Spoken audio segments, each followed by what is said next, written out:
Welcome to video lecture series on strength of material.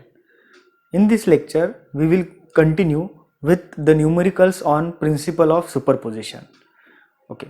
So in this numerical, a member ABCD is given, in which AB is part 1, BC is part 2 and CD is part 3. For part 1 AB, diameter is given 25 mm, D1, D2 is given 50 mm and D3 is given 30 mm. And it is required to calculate the force P2. Okay, so P1 is given, let me write down P1 here.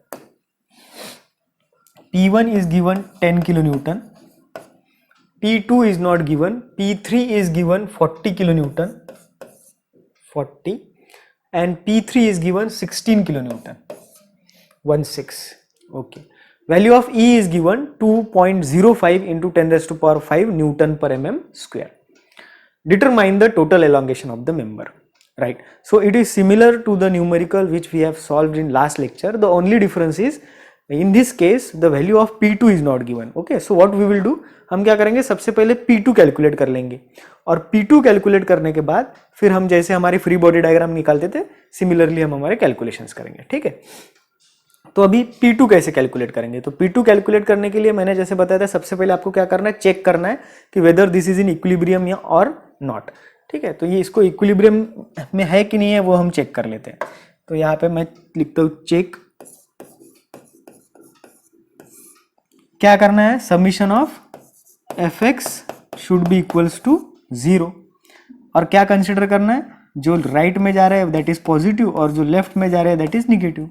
अब ये 10 कहाँ पे जा रहा है, left में जा रहा है इसलिए -10.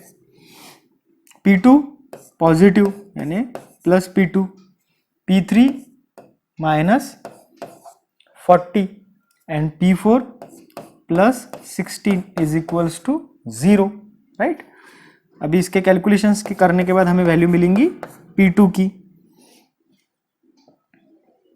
सो P2 is equals to 34 kilo newton और उसका डायरेक्शन जो है वो डायरेक्शन रहेगा, क्योंकि पॉजिटिव आया इसलिए जो डायरेक्शन है वही डायरेक्शन रहेगा, right.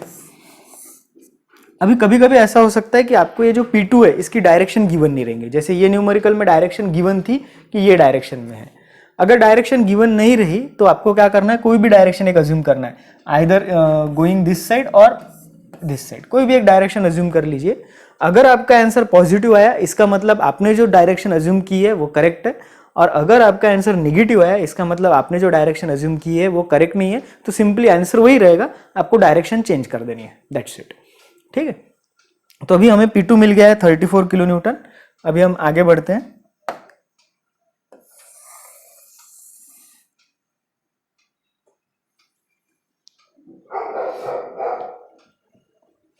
So let me write down here value of P2 as 34 kilo Newton.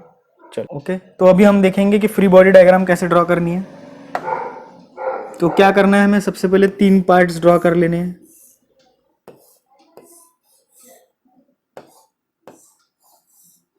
ठीक है, इसको नाम दे देते हैं A B B C C D. अब यहाँ पे already P1 P2 P3 use किया है, इसलिए हम हमारे फॉर्मूले में थोड़ा सा चेंज करेंगे. हम जो फॉर्मूला लेंगे डेल एल का वो लेंगे F1 L1 upon A1E. Okay, अब यहाँ पे A क्यों लिया, इसके पहले इसमें A1 नहीं लिया था, सिर्फ A लिया था. इसलिए लिया क्योंकि हर एक इसका एरिया अलग अलग गिवन है, राइट. सो F1 L1 अपॉन A1E. तो यहाँ पे हम सबसे पहले ये फोर्स मार्क कर लेते हैं, ए फेस का फोर्स मार्क कर लिया. ये कितना है, 10 किलो न्यूटन का. तो इसको इक्विलिब्रियम में लाने के लिए हमें फोर्स मार्क करना पड़ेगा 10 किलो न्यूटन का. अब ये कैसा है, टेंसाइल इन नेचर है यानी पॉजिटिव. तो मैं यहाँ पे लिखता हूँ F1 is equals two plus 10 kilo Newton. चलो, तो ये F1 कैलकुलेट हो गया. अब नेक्स्ट क्या बताया था मैंने कि सबसे आखिरी वाला फेस लेना. आखिरी वाला फेस कौन सा है, P4 या D फेस. वहां पे कैसा है, ये साइड में जा रहा है 16, तो इसको इक्विलिब्रियम में लाने के लिए ये साइड में अप्लाई करना पड़ेगा. Again this is tensile in nature, right. तो यहाँ पे हम लिखते हैं कि हमें मिल गया F3, क्योंकि this is the third part, right. F3 is equals two plus 16 kilo Newton, right. अब हम देखते हैं इसके बारे में। तो अभी मुझे पता नहीं है कि यहाँ पे फोर्स कैसा रहेगा ना, टेंसाइल रहेगा या कॉम्प्रेसिव रहेगा। तो हम क्या करते हैं, टेंसाइल कंसिडर करते हैं, ओके, और इसको नाम दे देते F2। मुझे पता नहीं कितना है। तो अब ये दो बी फेसेस है, ये एक बी फेस है और ये बी फेस है, ये दोनों का सबमिशन यहाँ पे जो मेन बॉडी है उसमें जितना है उतना आना चाहिए। तो मेन इस पे कितना है 34, और ये कैसा रहेगा प्लस या माइनस, प्लस 34, क्योंकि राइट में जा रहा है, राइट। तो यहाँ पे हम ऐसा लिख सकते हैं, एट फेस बी 100, ये 10 कहाँ पे जा रहा है राइट साइड में, इसलिए प्लस 10। ये F2 कहाँ पे जा रहा है लेफ्ट साइड में, इसलिए minus F2 is equals to P2 कितना कहाँ पे जा रहा है राइट साइड में, इसलिए प्लस 34। तो आपको मिल जाएगा इस पे से F2 minus F2 is equals to 24, यानी F2 is equals to minus 24 kilo newton. Minus sign क्या इंडिकेट करता है, माइनस साइन इंडिकेट करता है कि ये जो डायरेक्शन हमने अज्यूम की थी it was not correct, right. तो मैं डायरेक्शन चेंज कर देता हूँ यहाँ पे, लेकिन आंसर इज करेक्ट, राइट। तो यहाँ पे लिख देता हूँ 24 किलो न्यूटन। सिमिलरली ये साइड में भी लिख देता हूँ 24 किलो न्यूटन। ओके, अब ये दो फोर्स कैसे है, कॉम्प्रेसिंग फोर्स है, तो यहाँ पे लिख देता हूँ C, यानी मुझे मिल गया कि F2 कितना है माइनस 24 किलो न्यूटन है। चलो हमारा F2 भी सॉल्व हो गया। तो हमें जो कैलकुलेट करना था F1, F2 और F3, ये हमारा सॉल्व हो गया। अब इसे हम थोड़ा सा बाजू में रख देते हैं।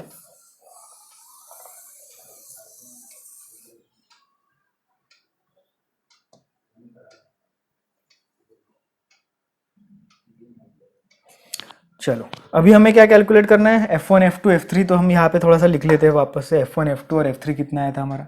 तो मेरा F1 आया था प्लस 10 किलो न्यूटन, F2 आया था माइनस 24 किलो न्यूटन, कॉम्प्रेसिव था, और F3 आया था प्लस 16 किलो न्यूटन। ठीक है, तो हमारे F1, F2 और F3 के वैल्यूज आ गए। अभी A1, A2 और A3 आप कैलकुलेट कर सकते हो। डायमीटर दिया है यानी सर्कुलर है, और कैसे कैलकुलेट करोगे, π/4 into 25 square, π/4 into 50 square and π/4 into 30 square, right. अभी हम आते हैं हमारे डेल एल पे। तो डेल एल कैलकुलेट करना है, यानी del L 1 plus del L 2 plus del L 3। Del L 1 यानी इसका, डेल एल 2 यानी इसका, और डेल एल 3 यानी उसका, राइट। अब डेल एल 1 का फॉर्मूला क्या रहेगा, P1 L1 upon A1 E। अब E कॉमन है इसलिए E हम निकाल लेते हैं बाहर, है ना। ये सभी किसी एक ही मटेरियल का बना है, उसकी मॉड्यूलस ऑफ इलास्टिसिटी दी है। अब P1 का P1 कितना है 10, L1 1000, A1 π/4 into 25 square, and what about E? E is common, right. So ये हो गया हमारा एक। Next del L 2, del L 2 कैसा रहेगा, अभी प्लस रहेगा माइनस रहेगा, यहाँ पे साइन कैसे माइनस है, तो यहाँ पे मैं माइनस लिख देता हूँ। कितना है लोड 24।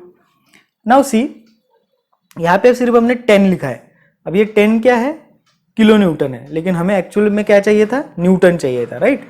तो अभी हमें क्या करना पड़ेगा, यहाँ पे 10 इंटू 10⁻³ करना पड़ेगा। तो ये क्या हो जाएगा न्यूटन में। सिमिलरली 24 इंटू 10⁻³ इंटू लेंथ कितनी है 600 mm divided by area π/4 into 50 square, ये हो गया। नेक्स्ट F3 कैसा है, प्लस है, यानी क्या लिखना पड़ेगा यहाँ पे, plus 16 into 10⁻³ Newton into length कितनी गिवन है 800 डिवाइडेड बाय π/4 इंटू डायमीटर कितना गिवन है 30 स्क्वायर। Okay done. तो ये सब वैल्यू हमने यहाँ पे पुट कर दिया। अगर आप इसका आंसर निकालोगे तो you will get del L is equals to 0.1519 mm। अब यहाँ पे कैसा आया है, प्लस आया है। प्लस आया है इसका मतलब क्या है, there is increase in length. कितने mm से इंक्रीज हुई, 0.1519 mm से इंक्रीज हुई, right. So hope you have understood this. In case of any query, please comment in the comment box. Thank you.